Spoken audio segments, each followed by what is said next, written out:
Hello friends, Pankaj Bhardwaj YouTube channel में एक बार फिर आपका बहुत बहुत स्वागत है। हम बात कर रहे थे नाइट्रीन की और इससे पहले के दो वीडियो में मैंने नाइट्रीन की स्ट्रक्चर, नाइट्रीन की फॉर्मेशन और प्रॉपर्टीज की बात की थी। मैंने आपको फर्स्ट वीडियो में यह भी बताया था कि नाइट्रीन से ऑर्गेनिक केमिस्ट्री में टोटल 5 रिएक्शंस इंटरमीडिएट होती हैं। उनमें number 1 Hofmann bromamide reaction, Lossen rearrangement, Curtius reaction and Smith reaction आते हैं। और पांचवी रिएक्शन जो हम डिस्कस करेंगे वो है बेकमान्स रीअरेंजमेंट। जहां तक शुरू की 4 रिएक्शन का सवाल है, इन चारों में एक बहुत इंपॉर्टेंट कॉमन फैक्टर है कि इन चारों रिएक्शंस का जो इंटरमीडिएट है वो सेम है, that is called as acyl nitrene. किस किस का? हाफमैन ब्रोमेमाइड का, लॉसन रीअरेंजमेंट का, कर्टियस रिएक्शन का और स्मिथ रिएक्शन का। बेकमान्स रीअरेंजमेंट थोड़ी सी डिफरेंट है, ये हम अगले वीडियो में डिस्कस करेंगे। इससे पिछले वीडियो में मैंने हाफमैन ब्रोमेमाइड रिएक्शन को डिटेल में स्टडी किया था। उसमें मैंने आपको रिएक्शन की समरी दी थी, रिएक्शन के कैरेक्टरिस्टिक फीचर के बारे में बताया था और साथ ही मैंने आपको इसका स्टीरियोकेमिकल एस्पेक्ट भी बताया था। आज के वीडियो में मैं एक साथ 3 रिएक्शन डिस्कस करने वाला हूं, Lossen rearrangement, Curtius reaction and Smith reaction. जैसा कि मैंने आपको फर्स्ट वीडियो में बताया था कि ये जो चारों रिएक्शंस हैं, हाफमैन ब्रोमेमाइड, लॉसन, कर्टियस और स्मिथ, इन चारों में एक अजीब टाइप की सिमिलरिटी है। तो अगर आप एक भी रिएक्शन ढंग से पढ़ लेंगे पूरी कंप्लीट, तो आपको चारों के चारों रिएक्शन का एक्सट्रैक्ट मिल जाएगा। क्या है वो बात? पहली इंपॉर्टेंट बात, इन चारों रिएक्शंस में जो इंटरमीडिएट काम आता है वो आता है एसाइल नाइट्रीन, RCON। दूसरी इंपॉर्टेंट बात, RCON के रीअरेंजमेंट से बनता है RNCO, एल्काइल आइसोसाइनेट, और इस रीअरेंजमेंट का नाम है वोल्फ रीअरेंजमेंट। यह रीअरेंजमेंट भी स्टार्टिंग की चारों रिएक्शन में होता है। और लास्ट में वुल्फ रीअरेंजमेंट के बाद जो एल्काइल आइसोसाइनेट बनता है, उसका एसिडिक मीडियम में हाइड्रोलाइसिस होने से प्राइमरी अमीन और CO2 मिलते हैं। तो ये जो स्टेप हैं कौन कौन से? एक तो सभी में इंटरमीडिएट का कॉमन होना, इंटरमीडिएट की रीअरेंजमेंट से एल्काइल आइसोसाइनेट का बनना, और तीसरी इंपॉर्टेंट बात, एल्काइल आइसोसाइनेट की हाइड्रोलाइसिस से प्राइमरी अमीन का बनना। ये तीनों स्टेप, ये तीनों बातें शुरू की 4 रिएक्शन में कॉमन होती, हाफमैन में, लॉसन में, कर्टियस में और स्मिथ में। तो आइए, हाफमैन तो मैं लास्ट वीडियो में आपको बता ही चुका हूं। जिसको हाफमैन रिएक्शन के बारे में थोड़ा सीखना है तो आप डिस्क्रिप्शन बॉक्स में मेरे दोनों रिएक्शन के लिंक आपको मिल जाएंगे, तो आप आराम से हाफमैन का लिंक भी देख सकते हैं और नाइट्रीन की प्रॉपर्टीज के बारे में भी सीख सकते हैं। आइए, without wasting any time, we are more interestingly doing the mechanism of Lossen, Curtius and Smith. आइए, सबसे पहले मैं बताना चाहूंगा आपको कि इन तीनों रिएक्शन में सबस्ट्रेट और रिएजेंट कौन कौन से लिए जाते हैं। जहां तक लॉसन रिएक्शन का सवाल है, आपके सामने है, यहां सबस्ट्रेट लिया जाता है बच्चों हाइड्रोक्सेमिक एसिड। हाइड्रोक्सी एमाइड को हाइड्रोक्सेमिक एसिड बोला जाता है। आप देख पा रहे हैं ये एमाइड है, और एमाइड के साथ अगर OH लगा होता है तो एक तरह से हम इसको क्या बोल सकते हैं? Hydroxyl amide. हाइड्रोक्सिल एमाइड की रिएक्शन जब हम एसिटिल क्लोराइड से करते हैं तो ये एक तरह से सबस्ट्रेट है और ये इसका रिएजेंट है। जहां तक कर्टियस रिएक्शन का सवाल है, इसमें एसिड क्लोराइड की रिएक्शन सोडियम एजाइड से की जाती है, और स्मिथ रिएक्शन में कार्बोक्सिलिक एसिड की रिएक्शन हाइड्रोजोइक एसिड से की जाती है। तो पहली बात तो हमें इन चारों रिएक्शंस के सबस्ट्रेट और रिएजेंट पता होना चाहिए। मैं पिछली रिएक्शन को भी रिवाइज करवा देता हूं। हाफमैन ब्रोमेमाइड में सबस्ट्रेट था एमाइड और जो रिएजेंट थे वो क्या थे? Alkali and bromine. यहां पर सबस्ट्रेट है हाइड्रोक्सेमिक एसिड और रिएजेंट है कौन? Acetyl chloride. सेकंड वाले में सबस्ट्रेट है एसिड क्लोराइड और रिएजेंट है सोडियम एजाइड, और थर्ड वाले में सबस्ट्रेट है कार्बोक्सिलिक एसिड और रिएजेंट है हाइड्रोजोइक एसिड। ये एक सीरीज ऑफ रिएक्शंस के थ्रू चलते हैं और फाइनली तीनों से ही हमें primary amine as a main product मिलता है। आइए देखते हैं किस मैकेनिज्म से रिएक्शंस होती। तो मैं सबसे पहले लॉसन रीअरेंजमेंट की बात कर रहा हूं। इसको बोलते हैं हाइड्रोक्सेमिक एसिड। जब हाइड्रोक्सेमिक एसिड की रिएक्शन एसिटिल क्लोराइड से की जाती है, आप लोग जानते हो एक रिएक्शन के बारे में जिसको एसाइलेशन बोलते हैं। एल्कोहल्स में हमने पढ़ा हुआ है कि एल्कोहल के H की रिप्लेसमेंट अगर एसिटिल ग्रुप से हो जाती है तो ऐसे रिएक्शंस को हम क्या बोलते हैं? ऐसे रिएक्शंस को हम एसाइलेशन बोलते हैं। एसाइलेशन के थ्रू क्या हो जाएगा? HCl रिमूव हो जाएंगे और RC double bond ONH OCO-CH3, RC double bond ONH OCO-CH3 एक तरह से हाइड्रोक्सेमिक एसिड का एस्टर बन जाएगा। एक तरह से हाइड्रोक्सेमिक एसिड का एस्टर बन जाएगा। ये जो हाइड्रोक्सेमिक एसिड है ये बहुत कम सुना होता है स्टूडेंट्स ने। बेसिकली ये फंजीसाइड इंसेक्टिसाइड का काम करता है और ये मेटलर्जी में भी बहुत इंपॉर्टेंट है हाइड्रोक्सेमिक एसिड। उसके बाद में बात करता हूं, जैसे ही ये एसिडिक प्रोटोन में देख रहा हूं तो बेसिक मीडियम में वाटर की फॉर्मेशन हो जाएगी और H प्लस की फॉर्म में निकल जाएगा, तो N पे चार्ज क्या आ जाएगा, नेगेटिव चार्ज आ जाएगा। उसके बाद ये रेजोनेंस शो करेगा, ये इलेक्ट्रॉन ऊपर और ये इलेक्ट्रॉन इधर ऑक्सीजन की तरफ में, तो यहां तो आ जाएगा डबल बॉन्ड और O पे क्या आ जाएगा, एक एक्स्ट्रा लोन पेयर और नेगेटिव चार्ज। जब ये वापस अपनी रेजोनेटिव स्ट्रक्चर में कन्वर्ट होगा तो ये कंडीशन मैंने आपको पिछले वीडियो में बता रखी है, उससे पिछले वीडियो में बता रखी है क्या, कि जब किसी लिविंग ग्रुप के पड़ोस में नाइट्रोजन पे नेगेटिव चार्ज होगा तो लिविंग ग्रुप का डिपार्चर थोड़ा फास्ट हो जाता है। तो ये जो लिविंग ग्रुप है एसीटेट आयन, ये लिविंग ग्रुप की फॉर्म में बाहर आ जाएगा और इस बॉन्ड के दोनों इलेक्ट्रॉन ये ले जाएगा। तो नाइट्रोजन के पास में एक इलेक्ट्रॉन पेयर तो यहां से आ गया और एक इलेक्ट्रॉन पेयर ऑलरेडी था, तो आप समझ सकते हैं ये नाइट्रीन, या और सही बोलूं तो एसाइल नाइट्रीन की फॉर्मेशन हो जाती है। आप देख पा रहे हैं इसमें नाइट्रोजन मोनोवलेंट है, इसके पास दो दो लोन पेयर है, ये नाइट्रीन की स्ट्रक्चर को शो करता है। तो लोसन रीअरेंजमेंट में मैं इंटरमीडिएट बनाने तक देख पाऊं तो ये यहां तक आपका इंटरमीडिएट बन जाता है। क्या नाम है इस इंटरमीडिएट का, एसाइल नाइट्रीन। आइए हम बात करते हैं कर्टियस रिएक्शन की। कर्टियस रिएक्शन में सबस्ट्रेट होता है RCOCl, इसकी रिएक्शन की जाती है सोडियम एजाइड से, NaCl बाहर निकल जाता है और ये जो रिएक्शन है ये SNAE टाइप की रिएक्शन होती है। NaCl के निकलते ही क्या होगा, RCON3, तो ये RCON3 आपका बन जाता है। आप लोग जानते हैं एजाइड आयन के अंदर बहुत अच्छी रेजोनेटिक स्ट्रक्चर भी बनती है, तो मैं क्या बोल सकता हूं, ये इलेक्ट्रॉन अगर इधर मूव करेंगे और ये इलेक्ट्रॉन इधर मूव करेंगे तो ये नाइट्रोजन, इसका नेगेटिव चार्ज खत्म हो जाएगा।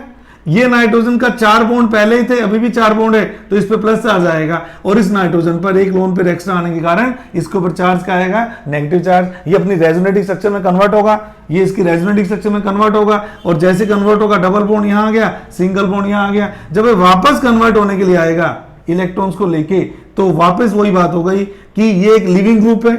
आप लोग जानते हैं N2 बहुत अच्छा लिविंग ग्रुप होता है, N2 निकल गया और N2 निकल गया तो एक लोन पेयर और एक लोन पेयर, तो ये वापस एसाइल नाइट्रीन बन जाएगी, जैसा कि लोसन रीअरेंजमेंट में बनती।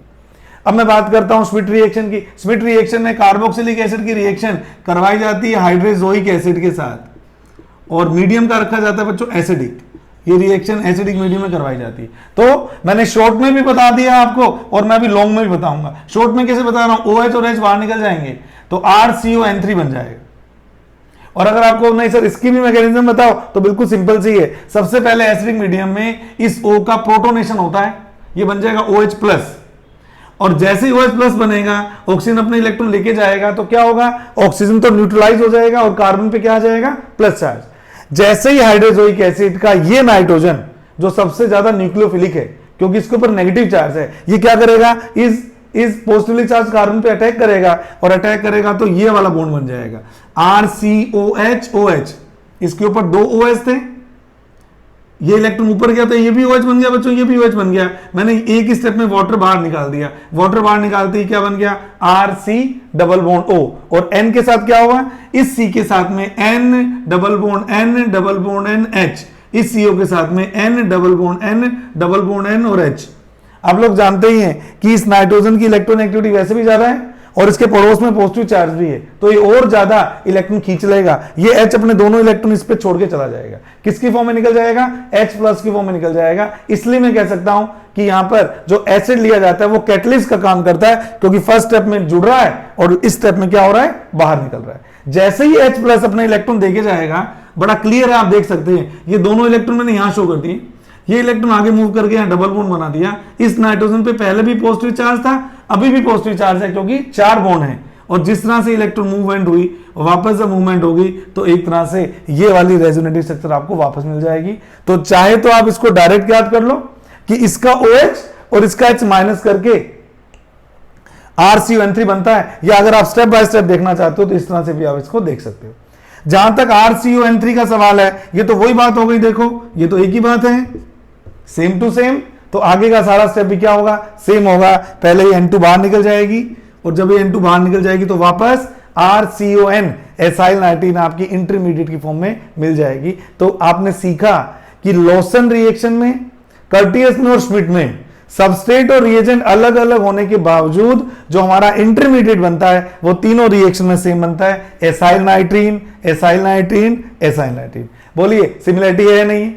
अगर आप कहते हो सर हॉफमैन ब्रोमेमाइड को भी ले लो साथ में, लो उसको भी ले लेते हैं। हॉफमैन ब्रोमेमाइड में क्या था? RCONH2।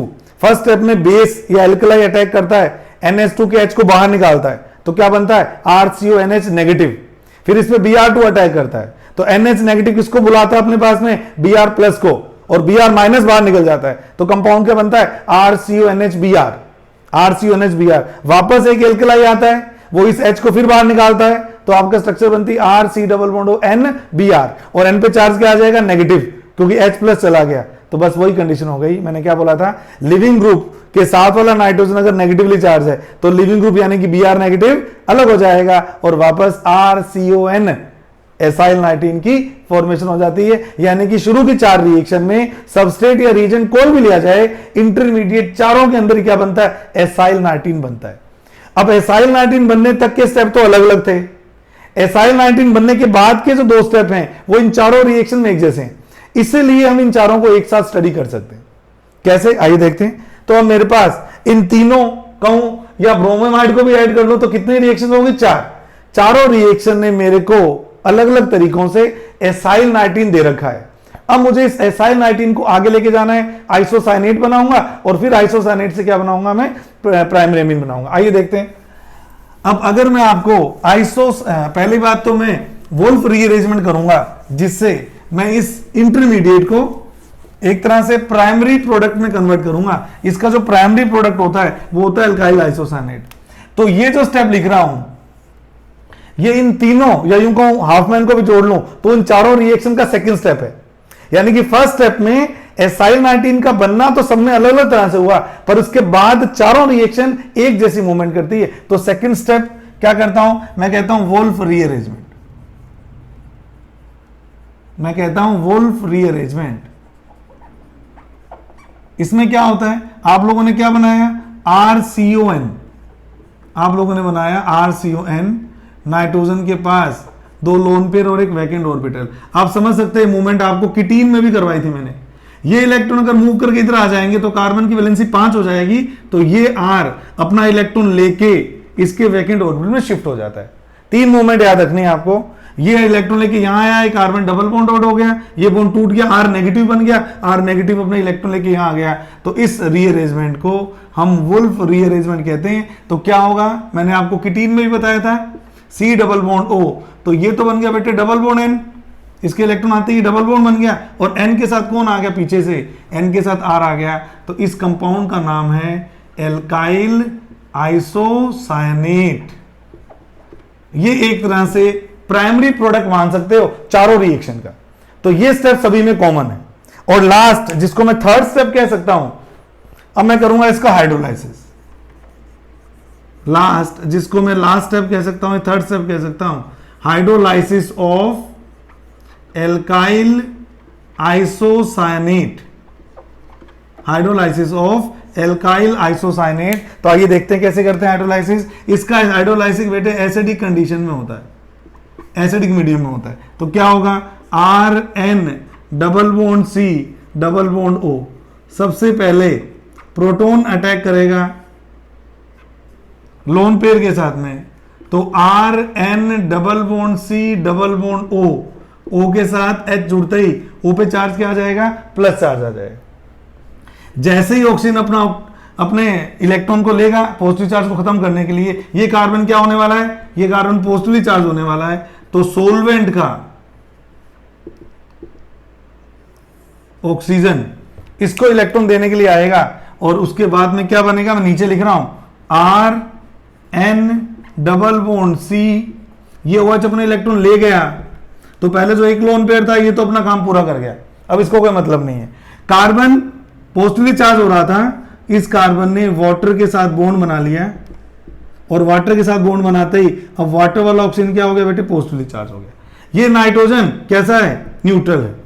अब एक रेजोनेटिव स्ट्रक्चर में ड्रॉ करने वाला हूं, कैसे? ध्यान दीजिएगा। ये लोन पेयर के इलेक्ट्रॉन अगर इधर आ जाए तो नाइट्रोजन के पास इलेक्ट्रॉन एक्स्ट्रा पहुंच जाएंगे, और ये क्या हो जाएगा बेटे? पॉजिटिवली चार्ज, और ये हो जाएगा नेगेटिवली चार्ज। इस नेगेटिवली चार्ज नाइट्रोजन के ऊपर ये H प्लस आएगा डेफिशिएंसी के कारण। तो आपके पास क्या क्या होगा, दो दो काम कर दिए मैंने, RN, N के पास कर दो H, single bond lone pair, C के पास इधर भी OH, लेकिन यहां पर डबल बॉन्ड O, और क्या आता है, H प्लस आता है। आपको पता है क्योंकि मीडियम एसिडिक है, तो जो प्रोटोन ने अटैक किया था वो प्रोटोन बाहर भी निकलेगा, तो इस स्टेप में प्रोटोन बाहर निकल जाता है बेटे। और जब ये बाहर निकल जाएगा तो क्या होगा, RNH COH double bond O। अब मेरी बात ध्यान से सुनिए, क्या इस कंपाउंड में आपको कोई खासियत दिख रही? ऐसे स्ट्रक्चर जिसके अंदर कार्बोक्सिलिक एसिड भी और अमीन भी हो, यानी कि एसिडिक ग्रुप भी और बेसिक ग्रुप भी है, तो क्या होगा, क्या एक्सपेक्टेड है? एक्सपेक्टेड ये है कि ये H प्लस की फॉर्म में निकलेगा और इस नाइट्रोजन पे जाके जुड़ जाएगा। भाई ये बेस है और ये एसिड है, एसिड प्रोटोन देता है और बेस प्रोटोन एक्सेप्ट करता है, तो इस H का ट्रांसफर होगा, जिसको मैं क्या बोलता हूं, प्रोटोन ट्रांसफर बोलता हूं। अब जगह कम है तो मैं ऊपर की तरफ जा रहा हूं भाई इसको लेके। चलिए, प्रोटोन ट्रांसफर से क्या होगा, RNH, एक H और आते हैं, इस पे चार्ज क्या आ गया, प्लस, और ये हो गया C डबल बॉन्ड O और O नेगेटिव। अब लास्ट स्टेप में क्या होता है, लास्ट स्टेप में एक मूवमेंट होती है इलेक्ट्रॉन्स की। अगर ये इलेक्ट्रॉन यहां आ जाएंगे तो ये इलेक्ट्रॉन वापस नाइट्रोजन ले लेगा, और अगर ऐसा होगा तो लास्ट स्टेप में, इसको रब कर देता हूं, तो लास्ट स्टेप में क्या करना है आपने, RNH2, ये बन गया primary amine, plus CO2 gas आपकी बाहर निकल जाएगी, CO2 गैस आपकी रिमूव हो जाएगी। इस तरह से मैं एल्काइल आइसोसाइनेट के हाइड्रोलाइसिस से प्राइमरी अमीनो CO2 बना सकता हूं। एक बार और देख लीजिए फटाफट। सबसे पहले इसका प्रोटोनेशन किया, OH प्लस बन गया। अब जैसे ही वो अपने इलेक्ट्रॉन लेके जाएगा तो कार्बन पॉजिटिवली चार्ज होगा, तो इस सोलवेंट के ऑक्सीजन के साथ बॉन्ड बना लेगा, ये बन गया OHH। अब ये है पॉजिटिवली चार्ज ऑक्सीजन, रेजोनेंस के थ्रू ये इलेक्ट्रॉन यहां मूव करे और ये इलेक्ट्रॉन यहां मूव करे, इससे नाइट्रोजन नेगेटिवली चार्ज हो गया, ये नेगेटिवली चार्ज और ये H पॉजिटिवली चार्ज, ये H ट्रांसफर कर जाएगा इसके ऊपर, प्रोटॉन ट्रांसफर। जैसे ट्रांसफर कर जाएगा तो इसका नेगेटिव चार्ज खत्म हो जाएगा और इसका पॉजिटिव चार्ज भी क्या हो जाएगा, खत्म हो जाएगा। फिर मैंने बोला इस स्टेप में पहले हुआ प्रोटोनेशन, फिर हो रहा है डी प्रोटोनेशन। ये H प्लस अपने इलेक्ट्रॉन छोड़ के चला गया तो COOH और NH एक साथ आ गए। किसी भी कंपाउंड में अगर COOH और NH एक साथ होते हैं तो ये प्रोटॉन ट्रांसफर होता ही होता है। ये प्रोटॉन देता है, ये प्रोटॉन लेता है, तो स्ट्रक्चर बनती है RNH2 प्लस COO माइनस, और इलेक्ट्रॉन की मूवमेंट कर दी मैंने, ये इलेक्ट्रॉन इधर आ गए, नाइट्रोजन अपने इलेक्ट्रॉन इधर ले गया, तो RNH2 प्लस CO2 की फॉर्मेशन हो जाएगी। ये स्टेप भी चारों रिएक्शन में सेम है। इस तरह से मैं चारों रिएक्शन में फाइनली प्राइमरी अमीन और CO2 बनाता हूं। वो अलग बात है, ये बनने वाले CO2 एल्कली से रिएक्शन करके, किसकी बात कर रहा हूं, हॉफमैन ब्रोमेमाइड की, क्योंकि हॉफमैन ब्रोमेमाइड में एल्कली भी यूज किया जाता है, बेस भी यूज किया जाता है। तो ये जो CO2 होती है वो KOH में डिसोल्व होकर K2CO3 बनाती है, तो वो भी उसका एक तरह से बाय प्रोडक्ट निकल जाता है। तो ये चार रिएक्शंस हैं जो आपने इसको सिस्टमेटिकली करोगे तो आपको याद हो जाएगी, अदरवाइज ये ऐसे क्रैम करने से याद नहीं होती। जब मैं 12th क्लास में पढ़ता था तो मैं बहुत कंफ्यूज रहता था, लॉसन कैसी है, स्मिट कौन में क्या लेना है, हॉफमैन ब्रोमाइड में क्या लेना है। जब मैंने सीखा तो मुझे पता लगा बस फर्स्ट स्टेप ये अलग है सबका, सेकंड और थर्ड स्टेप आप देख पा रहे हैं सभी रिएक्शन में क्या है, एक जैसे। अगर मैं इसकी समरी बनाऊं चारों की, जिसकी आप लोग वेट कर रहे हैं कि सर एक समरी बना दो, एक चार्ट बना दो, जिससे ये पूरी चारों रिएक्शन में याद हो जाए, ताकि अगले वीडियो में मैं बड़े आराम से बैकवान से रीअरेंजमेंट डिस्कस करूंगा। तो आइए आपकी डिमांड पूरी करता हूं। अगर मैं इन चारों रिएक्शन को समराइज करूं बच्चों, Hofmann bromamide, Lossen rearrangement, Curtius and Schmidt, अगर मैं इन चारों को समराइज करूं तो कैसे करूंगा, तो यहां तो मैं लिख रहा हूं रिएक्शन, रिएक्शन का नाम लिखूंगा। जैसे फर्स्ट रिएक्शन लिख रहा हूं मैं Hofmann bromamide reaction, second reaction में डील कर रहा हूं जो मैंने आज किया लॉसन रीअरेंजमेंट, थर्ड में डील करने वाला हूं कर्टियस रिएक्शन, और फोर्थ में लेने वाला हूं श्मिट। ठीक है, ये चार रिएक्शन में कंपेयर करने वाला हूं। अब मैं करूंगा इनके सबस्ट्रेट, यहां लिखूंगा मैं सबस्ट्रेट और यहां लिखूंगा मैं रिएजेंट्स। तो मैं यहां लिख रहा हूं सबस्ट्रेट। ये कंपैरिजन मैंने फर्स्ट वीडियो में भी की थी, पर अब आपको ज्यादा क्लियर होगा क्योंकि आपने पढ़ लिया। सबस्ट्रेट के साथ में क्या लूंगा, रिएजेंट लूंगा, सबस्ट्रेट के साथ में लूंगा रिएजेंट, रिएजेंट के आगे में बनाऊंगा लूंगा बेटे इंटरमीडिएट, कि रिएक्शन में इंटरमीडिएट क्या बना, इंटरमीडिएट, उसके बाद में लूंगा प्राइमरी प्रोडक्ट क्या बना, जिसको आप आइसोसाइनेट कहते हो उसको हम प्राइमरी प्रोडक्ट बोलते हैं, और लास्ट में मैं आपको सेकेंडरी प्रोडक्ट के बारे में या फाइनल प्रोडक्ट लिख देता हूं, फाइनल प्रोडक्ट के बारे में बताऊंगा। तो ये हमारा एक तरह से कंपैरिजन हो जाएगा इन सभी रिएक्शंस का। बस आप लोग ध्यान से देखते चलना मैं क्या कर रहा हूं बच्चों। तो सबसे पहले मैं HBr की बात करूं, HBr में क्या होता है, HBr में एमाइड लिया जाता है सबस्ट्रेट की फॉर्म में, और रिएजेंट की फॉर्म में halogen with alkali OH negative सा लिया जाता है। आप लोग जानते हो इसमें भी इंटरमीडिएट क्या बना था, एसाइल नाइट्रीन, और प्राइमरी प्रोडक्ट इसमें भी वोल्फ रीअरेंजमेंट के through RNC double bond O। और मैंने उस वीडियो में आपको बताया भी था कि इस रीअरेंजमेंट को जिसमें इंटरमीडिएट इतने इंपॉर्टेंट एल्काइल आइसोसाइनेट में कन्वर्ट होता है, एल्काइल आइसोसाइनेट में कन्वर्ट होता है, ये बहुत इंपॉर्टेंट एक रीअरेंजमेंट है, इसको हम वोल्फ रीअरेंजमेंट भी कहते हैं, इसको हम वोल्फ रीअरेंजमेंट भी कहते हैं। उसके बाद मैं हाइड्रोलाइज करूंगा, और हाइड्रोलाइज करूंगा तो सभी में प्राइमरी अमीन और CO2 बन जाएंगे। तो ये जो समरी है, ये समरी किसकी हो गई बच्चों, HBr रिएक्शन की। अब मैं लोशन की बात करता हूं। लोशन में मैंने आपको क्या बोला, हाइड्रोक्सेमिक एसिड आता है, ये रहा हाइड्रोक्सेमिक एसिड। इस हाइड्रोक्सेमिक एसिड की रिएक्शन की जाती है किसके साथ में, एसिटिल क्लोराइड के साथ में। ये HOCl बाहर निकल के, और रिएजेंट जो आप लेते हो इसके अंदर बेस लेते हो बेटे, ये आपस में रिएक्शन करके क्या बनाते हैं, हाइड्रोक्सेमिक एस्टर बनाते हैं। आगे आपको बताइए बेस क्या करता है, H+ को बाहर निकालता है, आगे वही मूवमेंट करनी है। लेकिन इंटरेस्टिंग बात यह है कि इसमें भी जो इंटरमीडिएट फॉर्म होता है वो होता है एसाइल नाइट्रीन, क्योंकि इंटरमीडिएट ज्यादा स्टेबल नहीं माने जाते, इसलिए इनको ब्रैकेट में शो करते हैं। उसके आगे भी वही है, इसमें भी क्या बना था, एल्काइल आइसोसाइनेट, और finally RNH2 and CO2 gas. ये वो अलग बात है कि यहां पर CO2 ऐसे गैस नहीं निकलती, जैसे कि मैंने आपको बोला ये KOH में डिसोल्व होकर क्या बन जाएगी, ऊपर वाली रिएक्शन में K2CO3 बन जाएगी। लेकिन बात तो वही है, रिएक्शन तो वैसे ही होती। अगर मैं बात करूं कर्टियस की, तो कर्टियस में आपने क्या लिया, एसिड क्लोराइड लिया, रिएजेंट क्या लिया, सोडियम एजाइड लिया, NaCl बाहर निकल गया, और फाइनली इसमें भी जो इंटरमीडिएट बना वो RCON बना, इसमें भी RN double bond C double bond O, and finally RNH2 plus CO2 की फॉर्मेशन हो गई। और स्मिट के अंदर आप क्या लेते हो, कार्बोक्सिलिक एसिड लेते हैं, इसकी रिएक्शन कराई थी आपने N3H से, हाइड्रोजोइक एसिड, इसका नाम है सोडियम एजाइड, इसका नाम है एसिड क्लोराइड, इसका नाम है कार्बोक्सिलिक एसिड। और ये जरूर याद रखना है हाइड्रोक्सेमिक एसिड। आप ऐसे भी कह सकते हैं कि इसके अंदर सबस्ट्रेट होता है वो इन दोनों की रिएक्शन से बनने वाला हाइड्रोक्सेमिक एस्टर होता है, ये भी आप बोल सकते हैं। इन दोनों की रिएक्शन से क्या बनता है, हाइड्रोक्सेमिक एसिड, आप उसको भी इंटरमीडिएट हाइड्रोक्सेमिक एस्टर, सॉरी हाइड्रोक्सेमिक एस्टर बनता है।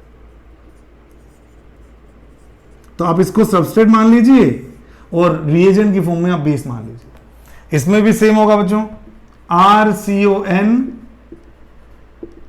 Acyl nitrene as intermediate, again RN double bond C double bond O, और फाइनली RNH2 प्लस CO2 की फॉर्मेशन हो जाती है। तो इस तरह से हमें सीखना है कि इन रिएक्शन में किस तरह से मैकेनिज्म प्रोसीड करती है और फाइनली प्रोडक्ट क्या बनता है।